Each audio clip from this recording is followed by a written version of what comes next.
Foreigner. Ito po yung pinakasikat na pasyalan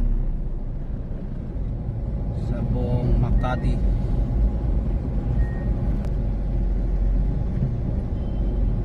Ayan o. Uy, may bata. Ito, may bata o. Ay, inaano pala. Hindi pala bata, ano? Akala ko bata eh. Basketball player ba o, mga bata. Inano. Ito. Ayan, puro mga hotel yan o. Mga malaking building na yun. Puro hotel po yun. Ang pinaka-main ko ito ay City Garden Hotel ang nasa baba. Ito, El Puyat Avenue.